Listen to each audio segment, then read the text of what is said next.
तो पढ़ते हैं अणुओं के माध्य मुक्त पथ पर ताप का क्या प्रभाव पड़ता है। अब इस प्रश्न को समझने के लिए सबसे पहले हम प्रश्न की मुख्य अवधारणा को समझेंगे। तो यहाँ पे हम देखते हैं मुख्य अवधारणा।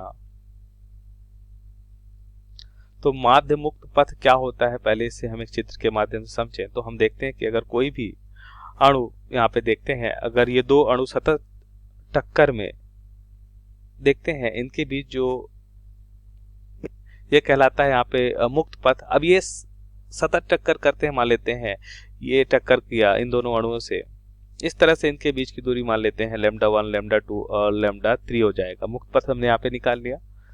अब हम निकालना चाहते हैं कि इन दो अणुओं के बीच वास्तव में जो टक्कर हो रही है, तो यहाँ पे टक्कर हम देखते हैं बार बार दूरियां बदल रही हैं, तो इनका एक हम माध्य निकालते हैं। यही कहलाता है माध्य मुक्त पथ, जिससे माध्य निकालने का तरीका होता है λ1 प्लस λ2 प्लस λ3/3 होता है। तो इस तरीके से हम देखिए λ1 λ2 λ3 आसानी से नहीं निकाला जा सकता, क्योंकि हमें मालूम है कि ये दूरियां तो बहुत कम होती हैं और इनमें जो टक्कर होता है बहुत अल्प समय में होता है। तो इसके लिए हम दूसरे तरीके से देखते हैं माध्य मुक्त पथ का सूत्र क्या होता है। यह होता है 1/√2 और ये हो जाएगा πd² इंटू क्या हो जाएगा, n हो जाएगा। यहाँ पे ध्यान से देखिए, वैल्यूज को समझ लेते हैं। √2 और पाई तो हम जानते हैं कांस्टेंट है। डी क्या होता है, तो ये हो जाता है गैस अणु का व्यास होता है। और n क्या होता है, तो ये बहुत इंपॉर्टेंट है, यह होता है एकांक आयतन में कुल अणुओं की संख्या। क्या है, एकांक, और कौन से, टक्कर करने वाले एकांक आयतन में टक्कर करने वाले कुल अणुओं की संख्या, टक्कर करने वाले कुल अणुओं की संख्या है, कुल अणुओं की संख्या कहलाती है। अब उत्तर को समझ लेते हैं। तो अब उत्तर को देखिए। सबसे पहले हमने माध्य मुक्त पथ देखा मुख्य अवधारणा में कि इसका सूत्र होता है 1/√2 और क्या होता है, यह होता है πd² इंटू n। अब ध्यान से देखिए, तो अगर यहाँ पे हम आदर्श गैस समीकरण की बात करें तो क्या होता है, Pv बराबर nRT होता है। n क्या होता है, यहाँ पे n होता है, देखिए P और V क्रमशः होते हैं दाब और आयतन, और n होता है मोलों की संख्या। मोल क्या होते हैं, कुल अणुओं की संख्या बटा एवोगैड्रो संख्या।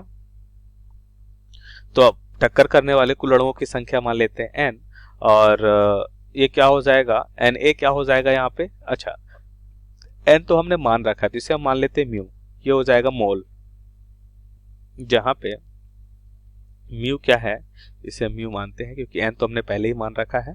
तो म्यू को हम मान लेते हैं मोल, ये क्या हो जाएगा, मोल हो जाएगा, गैस में मोलों की संख्या,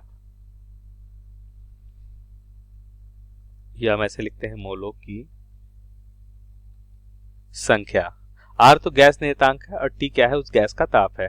गैस नियतांक सभी आदर्श गैस के लिए एक समान होता है। तो यहाँ पे ध्यान से देखिए, हम लिख सकते हैं P बराबर म्यू के स्थान पे n/Na, और यहाँ पे हम भी लिख सकते हैं आयतन, और ये R इंटू टी। अब ध्यान से देखिए, हमने यहाँ पे स्मॉल n जानते हैं क्या होता है, एकांक आयतन में अणुओं की संख्या। तो एकांक आयतन में टक्कर करने वाले कुल अणुओं की संख्या क्या हो जाएगी, n/v को हम स्मॉल n लिख सकते हैं।